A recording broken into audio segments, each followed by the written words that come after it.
Some say that all budget speeches are a complete yawn. But perhaps this year it's time to wake up. There are some serious financial indicators that are going against South Africa. If one goes back on the story of the global credit crunch, it only lasted for 9 months in South Africa. Then we came flying back. But it didn't last, and very shortly growth rates started to fall. This led to an adjustment of expected growth rates to below 3%. When one came to budget 2012, the expectation for growth rates was set as follows. GILL Marcus of the Reserve Bank said 2.8%.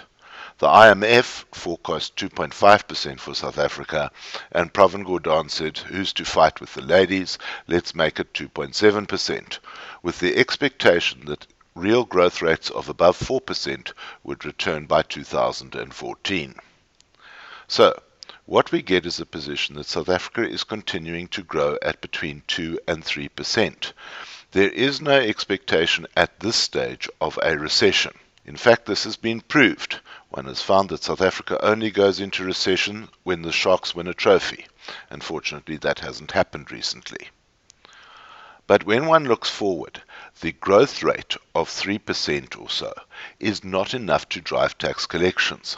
Prior to the global credit crunch, tax collections were increasing by approximately 12% per annum, so there was a little bit extra in the pot to accelerate delivery.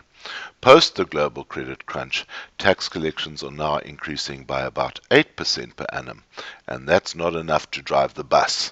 When one comes to the detail in the Pravin Gordhan budgets, one finds that he is desperately trying to contain the national deficit. So what we see is a massive black hole in 2011 of 183 billion rand. And that has been carefully engineered downwards, with the expectation that by 2015 the national budget deficit will be down to 120 billion, or 3.1% of GDP. Why are growth rates and deficits so important? Well, it's a simple formula. When growth rates fall, tax collections fall. When tax collections fall, deficits go up, and when deficits go up, Europe will tell you that you get an economic downgrade from the international commentators. That results in an interest rate increase. And we know that that leads to economic devastation. Meanwhile, another difficulty has emerged. GILL Marcus is not having it too easy in her position as Governor of the Reserve Bank. This is what she had to say recently at a presentation to the Rhodes Business School. The Eurozone contracted by 0.7% in the second quarter of 2012, and 12 out of the 17 members experienced negative growth. The US economic growth is below potential, and the prospect of a significant fiscal contraction next year, the so-called fiscal cliff, looms large. Unemployment in the advanced economies has on average more or less doubled, with both Spain and Greece reporting levels of just over 25% across the board and over 50% among youth unemployment. The sovereign debt crisis in Europe remains unresolved, and ongoing fiscal austerity continues to retard growth prospects.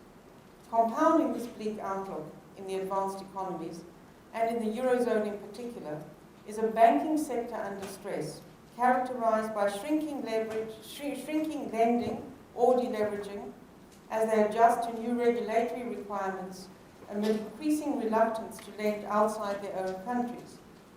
The IMF's Global Financial Stability Report, which was released yesterday, estimates that the euro area banks will need to deleverage by an estimated $4.5 trillion in the next year. That is unbelievably huge. And of this, which is 20% higher than their estimate in April this year. The travails of the Eurozone are likely to last for some time, and it's ordinary people around the world who are suffering, who have lost their jobs and their future dreams, and are losing confidence and trust in economic and political institutions. GILL Marcus's job is to manage the balance of payments current account. So put up a set of scales, and we are saying on the good side, we have got exports and inward investment, bringing money into South Africa. On the bad side, we have got imports and outward investment taking money out of the country. In the last year, things have got difficult. Oil prices have increased, international investment has deleveraged, and there are post-Marikani jitters. This has all taken a massive amount of money out of the country. Meanwhile, on the other side of the equation, there has not been much improvement. So what do we see? When we look at it all in the balance of payments current account, we see in the early years of GILL Marcus a massive improvement in the balance of payments current account as we came back from the global credit crunch. But this disturbing crisis that we are seeing at the moment is another black hole emerging in the balance of payments current account. So we are out of balance. What does this mean? Interest rates increased during the closing years of the Tito Mboweni era as Governor of the Reserve Bank. Interest rates have decreased in the Marcus era as the balance of payments current account has improved. What is the effect of this? Well, over the last 24 months we have seen a gradual decline in exchange rates. In the meantime, oil prices fluctuate wildly.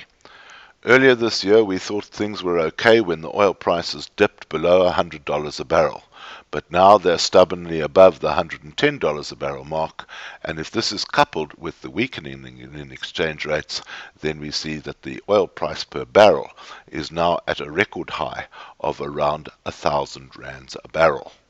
The Eskom debacle continues, with the price of a kVH going from 15 to 60 over a period of 10 years. Put it all together, and we land up in a little bit of an energy crisis. In the red line, we have the consumer price index. Then in purple, we see that petrol has increased majorly over 3 years above the consumer price index, and of course electricity way above the consumer price index. This is a major threat to both the consumer and all businesses in South Africa. The result is that consumer confidence is shattered. It fell off a precipice during the global credit crunch in 2008. Everybody dusted themselves off and got back into the shops. But what we see this year is a gradual decline in consumer confidence levels to nearly as low as they were in 2008. And that's not good for VAT collections. In the 2012 budget speech presented back in February, Pravin Gordhan identified that VAT collections were below budget. This was caused by the drop in consumer sentiment. Also, personal tax collections, for the first time in many years, were below budget, and transfer duty had all but evaporated due to the crisis in the residential property market. But they managed to compensate that by bringing in corporate tax collections slightly over budget, and the smaller taxes also compensating to bring SARS on 1 April 2012 to be dead on target for 2012 tax collections at 742 billion rand, right on target. But that was last year. What happens in the year to come? The national budget established back in February shows a disturbing trend. Increased pressure on personal tax, now 34% of total taxes, while corporate taxes have declined and VAT is under pressure.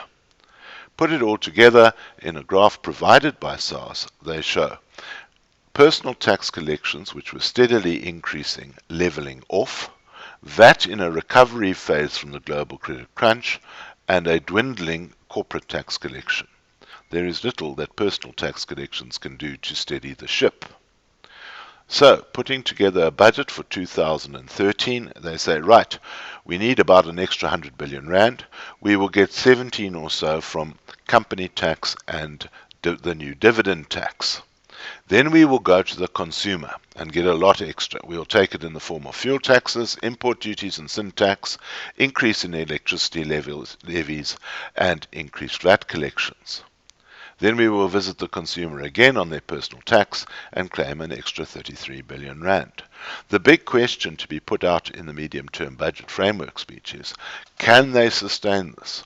Will they get the extra 100 billion rand that is required for 2013? And will they provide any indication of where extra taxes might come in the 2014 fiscal year? Here are some reasons I am glad I am not Pravin Gordhan presenting the medium-term budget framework speech. It was easy in the days of Trevor Manuel, but all the trends have turned against Pravin Gordhan. South Africa can't borrow by more than 4% of GDP, or there will be an economic downgrade. Growth rates have slowed to around 3%. That's simply not enough. Corporate tax collections have dropped due to lower growth rates and assessed losses carried forward from 2008 and 2009. Wage increases have also slowed, so employees' tax collections have slowed as well. There are no more fringe benefits left to tax. Consumer confidence has dropped, so VAT collections have slowed. The Gauteng fuel debacle is not yet resolved. Where is that extra 5 or so billion rand a year going to come from? The National Credit Act means that consumers cannot borrow and spend. This again is keeping consumers at home in bring and buy mode. The carbon emission taxes that were seen as being possibly a saviour for South Africa will be inflationary for all and must be very carefully considered before they can be implemented. Anyway, implementation is a long way off. And finally, the property market is as dead as a dodo, and the extra bit that they were getting from transfer duties is simply not happening.